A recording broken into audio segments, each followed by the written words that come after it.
BJP party మనకు పనికి రాదు, దానికి ఓటేసినా వేస్టే తప్ప మన నదులు నీళ్లు పోతాయి తప్ప మనకేం లాభం జరగదు.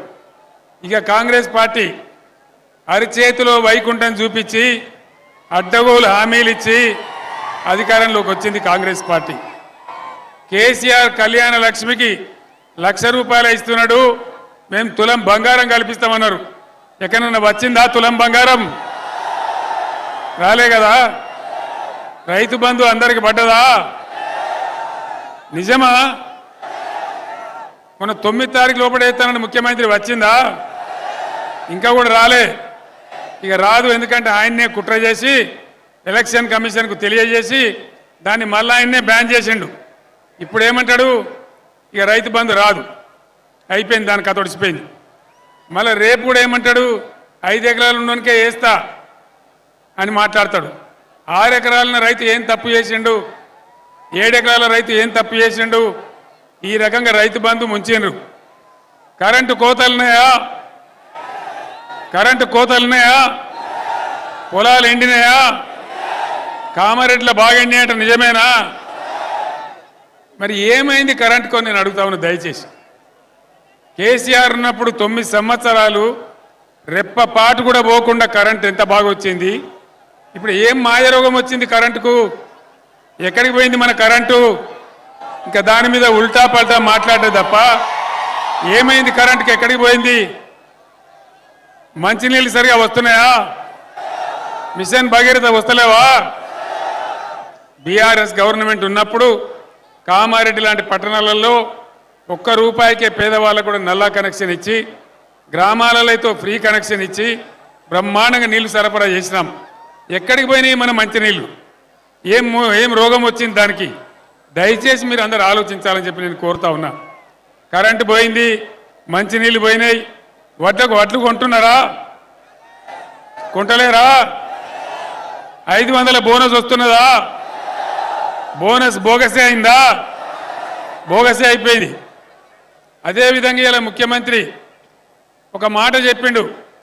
కేసీఆర్ ఉన్నప్పుడు ₹1,00,000 మాఫీ చేసిండు, నేను 2 లక్షలు మాఫీ చేస్తా, డిసెంబర్ 9 నాడే సంతకం పెడతా, మీరు ఉరుకుని బ్యాంకులకు పోయి 2 లక్షలు అప్పు తెచ్చుకోమన్నాడు.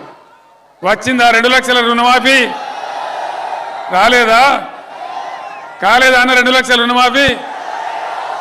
2 లక్షల రుణమాఫీ కాలేదా? కాలే. ఇప్పుడు ఏం చేస్తాడు ముఖ్యమంత్రి? ఏ ఊరికి పోతే ఆ ఊరి దేవుని మీద ఒట్టు,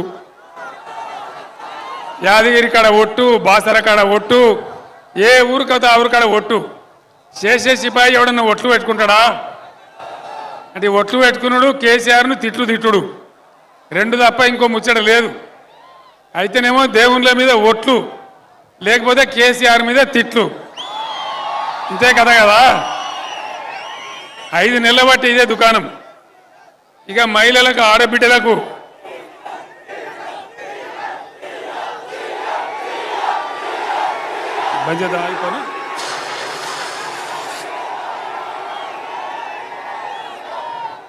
అది కాకుండా నా పక్కకు పెద్ద సంఖ్యలో ఇక్కడ ఆడబిడ్డలు ఉన్నారు. అమ్మా, మీ అందరికీ మనిషికి 2,500 ఇస్తాను నెలకు. వచ్చినాయా? కామారెడ్డిలో వచ్చినాయట కదా, హైదరాబాద్లో చెప్తున్నామా? రాలేదా? 2,500 రాలే. ఇట్లా ఏ మాట కూడా కాంగ్రెస్ పార్టీ 6 గ్యారంటీలు అని చెప్పి ఏ ఒక్క మాట కూడా నిలబెట్టుకోలే. అది నిలబెట్టుకోకపోయారు. పాత రైతు బంధాన్ని ఇచ్చిండ్రా, అది కూడా ఇయ్యలే. పంటలు కోసే టైం వచ్చినా కూడా లేదు. అంటే ఏం జరుగుతుంది రాష్ట్రంలో? అసమర్థులు, తెలివి తక్కువ వాళ్ళు, పని చేతగాని వాళ్ళు రాజ్యంలో ఉంటే ఇదే జరుగుతుంది. ఇవాళ అదే జరుగుతున్నది. మనం ఇచ్చిన కరెంటు పోయింది, మంచినీళ్ళు పోయినాయి, రైతు బంధు పోయింది, రైతు బీమా కూడా ఉంటుందో పోతుందో తెలియదు. ఎవ్వలకు ఏం చేయలే. యువ వికాసం అని నిరుద్యోగులకు 4,000 నిరుద్యోగ భృతి అన్నారు. వచ్చిందా? యువ వికాసం అని చెప్పి ₹5 లక్షల బ్యాంక్ కార్డు ఇస్తాం ప్రతి విద్యార్థికి అన్నారు. ఎక్కడైనా ఇచ్చిండ్రు? ఎవరికన్నా? ఏ విద్యార్థికి రాలే. ఇది ఇయ్యపోయినరు. కానీ మన గవర్నమెంట్ ఉన్నప్పుడు వేసినటువంటి ఏదైతే ఫీజు రియంబర్స్మెంట్ ఉందో దాన్ని కూడా ఇస్తలేరు, ₹1 కూడా ఇస్తలేరు. సోషల్ వెల్ఫేర్ హాస్టల్స్ పెట్టినాం 1100, వాటిని జూనియర్ కాలేజీలు చేసినాం. అక్కడ పిల్లలకు అన్నం కూడా సరిగ్గా పెడతలేరు. 125 స్కూళ్ళల్లో కలుషిత ఆహారం తిని విద్యార్థులు హాస్పిటల్ల పాలవుతా ఉన్నారు. ఏం జరుగుతూ ఉంది? 5 నెలలనే ఇంత ఆగమాగం ఉంటుందా? కేసీఆర్ పోగానే కట్క బంద్ చేసినట్టే కరెంటు బంద్ అవుతుందా?